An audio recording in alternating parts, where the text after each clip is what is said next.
उसे हजम नहीं हुआ, वो इतना घृणा थी। लेकिन उसने दिखाया कि चलो हम दलित के घर में जाते हैं, खाना भी खाते हैं, दलित के साथ में रहते थे। तो इस तरह से ये धर्म की, इसलिए आज तक ये धर्म बचा रहा, इसमें कोई चीज नहीं है, इसमें कोई अच्छा आचरण नहीं। लेकिन ये लोग क्रिकेट की तरह परिस्थिति के अनुसार बदलते रहते हैं, परिस्थिति के अनुसार बदलते हैं। हम कट्टरवादी हैं, हम टूटेंगे लेकिन झुकेंगे नहीं, हम टूटेंगे लेकिन झुकेंगे नहीं। वो लोग हम टूटेंगे नहीं, कितने बार झुकना है तो इतने बार झुकेंगे, लेकिन हमको टूटना नहीं है। ये बात बाबा साहब अम्बेडकर के ख्याल में है। इसलिए बाबा साहब अम्बेडकर ने कहा कि इस तरह से धर्म है, वो इस तरह से वो धर्म है। और इसलिए आज बुद्ध के शासन में भी उनका धर्म टिका रहा, सम्राट अशोक के शासन में भी उनका धर्म टिका रहा, मुस्लिम के शासन में भी उनका धर्म टिका रहा, इंग्रज लोगों के शासन में भी धर्म टिका रहा, कांग्रेस के राज में भी उनकी सत्ता थी, आज बीजेपी का राज है तो भी उनकी सत्ता है। इतना वो बदलते, इतना वो बदलते, क्योंकि उनकी संकल्पना पूरी अस्पष्ट है, अर्थ स्पष्ट नहीं है, उनकी संकल्पना कभी निश्चित नहीं होती और वो समय समय पे बदलते रहते। हम सब हिंदू हैं और जय श्री राम, श्री राम का नारा दिया, उनके आंग में लाया। अभी उनके आंग में आया श्री राम, जैसे कोई शराब पी के नशे में झूमता है वैसा वो श्री राम के नाम से झूमने लगते हैं। उनको श्री राम की दवा पिलाई और वो पूरा गरीब हो, खाने को नहीं मिला है, बच्चे बेकार है, बच्चे के शरीर पे कपड़े नहीं है, लेकिन वो कहते हैं गर्व से हम हिंदू हैं, गर्व से हम हिंदू हैं। और बड़े नाज जिससे कहते हैं कि हम सनातन हैं। अरे सनातन क्या कि तुम्हारा स्पष्ट अर्थ है ना, कितने बदल रहे हो, क्या के सनातन है? सनातन वो होता है जो शुरू से जो होता है वो बदलता नहीं कभी। और तुम तो समय समय पे बदल रहे हो, तुम्हारे ईश्वर बदल रहे, तुम्हारा आत्मा बदल रही, तुम्हारे संकल्पना बदल रही, कुछ भी नहीं है तुम्हारा। तुमने एक ही वो धर्म को पकड़ के रखे और उसी से आप काम चला रहे। इसलिए उन्होंने क्या किया कि संकल्पना पूरी बदल दी। आज शूद्र को भी बोले कि आप हमारे हैं, हिंदू है। पहले कभी उन्होंने शूद्रों को नहीं, उतना मान सम्मान कभी शूद्रों का नहीं किया, लेकिन उनकी कंसेप्ट बदली, उनके विचार यानी बदलाव आया और वो बोले कि तुम भी हमारे हिंदू हैं। अब यूपी में कितना बदलाव आ गया इनको मालूम है। जो यूपी में जो अपना वोटिंग था अम्बेडकरवाद का, अब अम्बेडकरवाद को वोटिंग छोड़ के उन्होंने उस वोटिंग को हिंदुत्व में ट्रांसफर किया, कि नहीं? देवियां बिठाई, देवी तुम हिंदू है, तुम कोई अम्बेडकरवादी नहीं है, राजकारण के लिए तुम अम्बेडकरवादी क्यों बनते, तुम तो हमारे हैं, तुम हिंदू ही है। इस तरह से पूरा वोटिंग खराब किया। वाल्मीकि समाज, आज वाल्मीकि समाज इतना बदल गया कि वो बाबा साहब अम्बेडकर की तस्वीर अब नहीं बनाता। पहले जिसके लिए वो लड़ता था, आज इन्होंने इतना परिवर्तन कर दिया उनमें कि आज स्वयं बाबा साहब अम्बेडकर की तस्वीर लगा लेके जा रहे हैं। आज आदिवासी हमारे साथ में थे, शेड्यूल ट्राइब के लोग हमारे साथ में थे, हमारे साथ खाना खाते थे और कई आदिवासी लोगों ने धर्मांतर भी किया था। लेकिन आज इनके रवैया से, इनके जो व्यवहार से इतना लोगों को बदला है कि आज आदिवासी शेड्यूल ट्राइब के लोग कहते हैं हम हिंदू है, तुम्हारे से तुम बौद्ध है, तुम्हारे से हमारा कोई रिलेशन नहीं है, हम हिंदू है तो हिंदू एक हो जाएंगे, तुम हमारे कुछ लगते हैं। फाइंडिंग, ये जो फाइंडिंग है, ये फाइंडिंग है, ये बाबा साहब अम्बेडकर ने 1956 को उदयन थामा में किया है। ये सारी बातें बाबा साहब अम्बेडकर ने पहले लिखी। ये बदलने वाले लोग हैं, ये कुछ भी करते हैं, कुछ भी करेंगे, वो उनका कोई निश्चित नहीं। जैसे गले में फांस है, ऐसा गले में खतरा है हमारे। हम खुश है, हमको हमारे हमारे गले में जो फंदा है वो हमें दिखाई नहीं दे रहा, हम खुश है, लेकिन उन्होंने अभी वो ढीला छोड़ा है, तब उसको कसेंगे क्योंकि वो परिवर्तनवादी। अभी हमारा काम है तो ढीला छोड़ दिया, जब हमारा काम निपट जाएंगे तो कस लेंगे वो। अभी जातिवाद को उन्होंने थोड़ा सा दूर रखा, जब उनकी सत्ता आएंगे, जब वो सत्ते पे आएंगे तो जातिवाद को मजबूत करेंगे, फिर हमको बाहर निकाल सकते हैं, क्योंकि वो परिवर्तनवादी है, क्योंकि वो परिवर्तनवादी है, हर चीज में वो परिवर्तन ला है। बुद्ध के विचार है, बुद्ध के विचार से वैसे ही है। हम कहाँ सनातन, हम तो सही में हम सनातन है, हमने कभी बदलाव इतना नहीं किया अपने विचारों में, क्योंकि इन्होंने विचारों में इतना बदलाव किया, संकल्पना में इतना बदलाव किया कि कुछ भी किया। भिक्षुओं ने भिक्षुओं की कत्ल हो गई पुष्पमित्र शुक्ला के काल में, लेकिन भिक्षु बदला क्या? अरे नहीं, मैं कत्ल मत करो, मैं हिंदू धर्म का प्रचार करता हूँ, नहीं बदला वो। तो वो ओरिजिनल सनातन है। अगर उसके जमाने में उस समय जो ब्राह्मण भिक्षु थे वो बदल गए, ठीक है, तो हमारा राज है तो जीवन उतार लेते, पुजारी बन जाते, पुरोहित बन जाते, तो उन्होंने परिवर्तन कर लिया, वो अपने हाथ में सत्ता ली उन्होंने। हमारे में से निकल के वो पुरोहित बन गए, पुजारी बन गए और उनका काम करने लगा। जैसे कोई कोई हमारे मूवमेंट से आके फिर वो दूसरी तरफ चले जाते, उनका काम कर लेते, यहाँ ट्रेनिंग लेते, ट्रेन हो जाते, फिर दूसरी की तरफ चले जाते और काम करने लग जाते।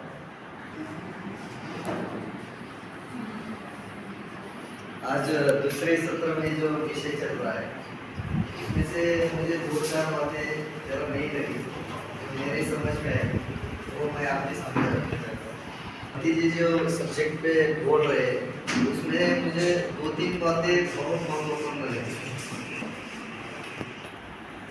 वो बातें मैं आपके सामने रखना चाहता हूँ क्योंकि वो बहुत महत्वपूर्ण है। क्या महत्वपूर्ण है? इधर बंटी जी ने जो इधर लिखा हुआ था वो जब सिखा रहे थे तो तब मुझे एक भाषण याद आ गया। कौन सा भाषण? नागपुर में जो धर्मांतर देते हुए बाबा साहब ने भाषण किया था, उस भाषण में एक संदेश आया है, मैं इधर ही धर्म की दीक्षा क्यों ले रहा हूँ, नागपुर में ही क्यों ले रहा हूँ, ये स्थल ही मैंने क्यों चुना। तब उसमें एक संदेश आया है कि सब लोग सोचेंगे कि इधर संघ का मुख्यालय है इसलिए मैं धर्मांतर नागपुर में कर रहा हूँ। तो बाबा साहब कहते हैं ऐसा नहीं है, और उधर एक संदेश बोलते हैं कि मुझे दूसरे के नाक को खुजलाने की उसमें आवश्यकता नहीं, उसमें मजा नहीं है मुझे, क्योंकि दूसरों का नाक खुजला के मैं उसका संकट मेरे आंख पे लेने वाला नहीं हूँ। तो मुझे क्या करना है? ये नागपुर का एक इतिहास है। ये कौन सी नगरी है? नागों की नगरी है, ये नाग लोगों की नगरी है। और भारत में जो नाग थे, इधर बंटी जी ने लिखा हुआ था, जो 15% छोड़ के सब जो नीचे के है 85%, वो सब नाग लोग है, सब नाग लोग है। और ये नाग लोगों को वो 15% वाले क्या कर रहे हैं? उनके घर में जा रहे, खाना खा रहे, वो उनके नहीं है, 15% वाले के नहीं है वो, लेकिन फिर भी वो उनके घर में जा रहे, उनके घर में बैठ रहे, खाना खा रहे और उनको अपना बना रहे। किसका? हिंदू। वो उनके नहीं है, वो नाग लोग है, फिर भी उनको हिंदू लोग बना रहे हैं। और वो बन रहे, क्यों बन रहे? इसका भी एक रीजन है, क्योंकि उनके घर में बौद्ध लोग गए ही नहीं गए ना। हम महाराष्ट्र का उदाहरण देते हैं, हम एक बात बोलते हैं, जो इधर महाकम्युनिटी है जो बौद्ध कन्वर्ट हुए हैं, एक बात बोलते हैं, ये जो मांग लोग है ना, ये बहुत बदमाश लोग हैं। मांग लोगों के संदर्भ में जब हम बोलते हैं तो क्या बोलते हैं? ये जो मांग है ना, वो बहुत बदमाश है।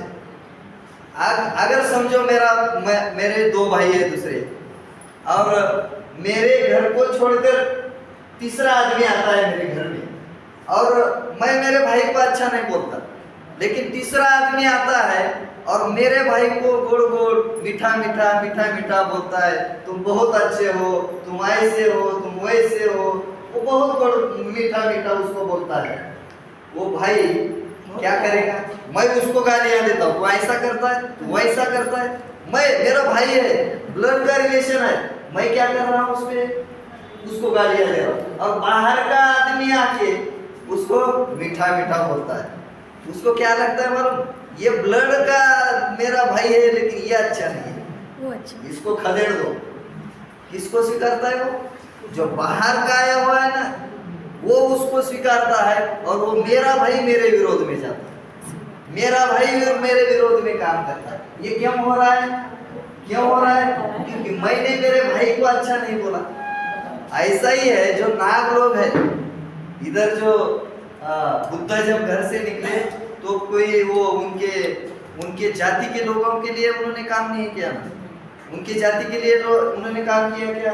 नहीं, सब मनुष्य मात्र के कल्याण के लिए, सब मनुष्य मात्र का कल्याण होना चाहिए, ये दृष्टिकोण उन्होंने अपने सामने रखा। और उन्होंने 29 साल के जब थे वो, तब बाहर निकले हुए, 29 साल के थे तब बाहर निकले, और बाद में उन्होंने काम किया है। अगर 29 साल के बाद बाहर निकलकर इतना बड़ा काम कर सकते हैं, तो हम भी ये उनके इतना नहीं, लेकिन कुछ ना कुछ कर सकते हैं। लेकिन आज जो सब्जेक्ट है, इससे हमें प्रतीत होता है कि हम एक जाति में काम ना करते हुए, जो हमारे नहीं है फिर भी हमको उनके जैसा बना रहे हैं, हमारे नहीं है फिर भी SC ST OBC सब हिंदू हिंदू बोल रहे। जो आदिवासी है उनकी संस्कृति पूरा अलग है, फिर भी वो वनवासी, उनको वनवासी बता के उधर जाके जो संघ के कार्यकर्ता है उधर जाके वो जंगल में जाके काम कर रहे, और तुम हमारे हो, तुम हमारे हो। अब हमारे 10 बार बोलने के बाद वो आप हमारे हो जाते, उनके हो जाते, लेकिन एक बार भी हम उनके पास नहीं जा रहे। इसका मतलब है हमें यह जो सिद्धांत है वो धर्म है, अस्पष्ट है, जिसका अर्थ स्पष्ट नहीं है, कुछ भी ठिकाने पर नहीं है, लेकिन बार बार कहने से एक आदमी मनुष्य को, अगर मैं हूँ, मुझे एक आदमी ने कहा आज जरा पागल जैसे कर रहे हो, दूसरे आदमी ने कहा आज तुम थोड़े पागल जैसे कर रहे हो, मुझे दूसरे आदमी तक ठीक नहीं लगेगा, लेकिन 4-5 आदमी जब अगर मुझे कहेंगे तुम जरा पागल जैसे कर रहे हो, तो मुझे लगता है थोड़ा सा मैं पागल हूँ, ऐसा लगता है, साइकोलॉजिकली इफेक्ट होता मैं नहीं रहता, लेकिन मुझे लगता है अरे मैं जरा पागल जैसा आज कर रहा हूँ क्या, महसूस होने लगता है, महसूस होने लगता है। वो आदिवासी लोगों को भी आप लग रहा है कि हम हिंदू है, हम हिंदू है, इतनी बार अगर ये कह रहे तो हम हिंदू है, क्योंकि किसी ने भी उनको जाकर नहीं कहा कि आप नाग हो, आप बौद्ध हो। ये कहने की जरूरत है, क्योंकि हमारे पास धर्म से ज्यादा मजबूत धम्म है, हमारे पास स्पष्ट क्लियर, ये अस्पष्ट है, ये निश्चित नहीं है धर्म, इससे ज्यादा मजबूत हमारे पास धम्म है। लेकिन जरूरत है इस धम्म को उस तरीके से लोगों तक वारंवार बार बार उनके पास जाना पड़ेगा, क्योंकि क्या होता है, एक मातृ समाज का आदमी है, उसको अगर एक बार कहे तो उसको समझ में नहीं आएगा ना, उसको 10 बार अगर कहेंगे तो एक बार इधर आएगा। हमें निराश नहीं होना है, 10 बार 20 बार उनके पास अगर गए तो धम्म उनको समझेगा, और उनको भी लगेगा कि हम नाग लोग है। इतनी ही बात कहकर मैं यहाँ रुकता हूँ।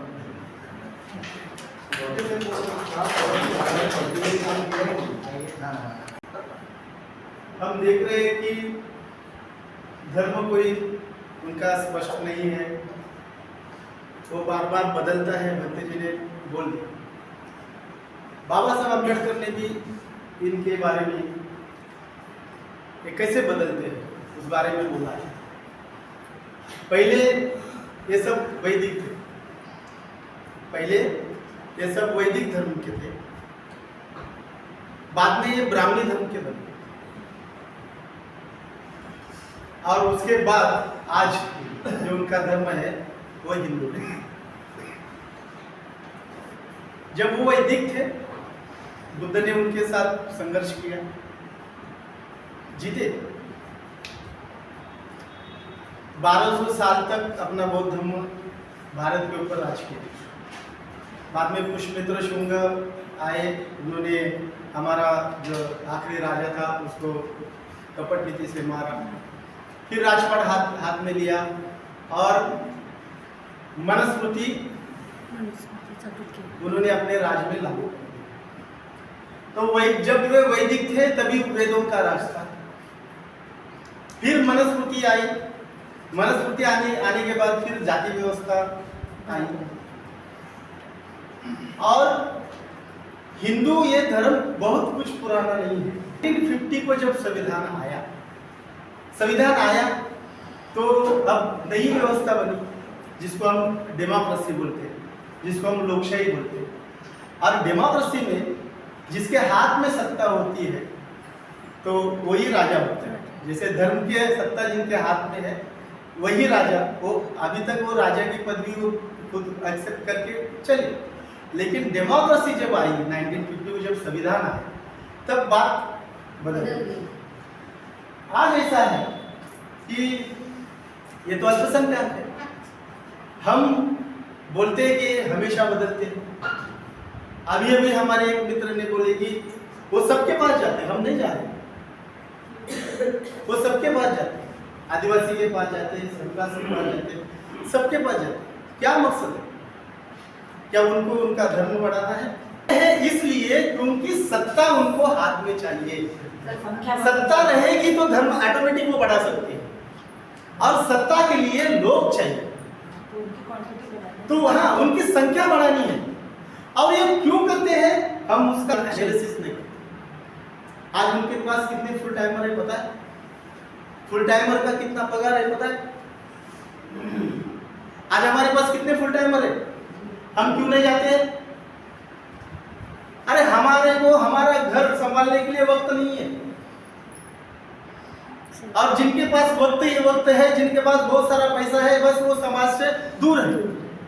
उनके पास तो झूठी झूठ है, हमारे पास तो सच ही सच है, और एविडेंस के तौर पे सच है। सुप्रीम कोर्ट ने बोला हिंदू नाम का कोई धर्म नहीं है।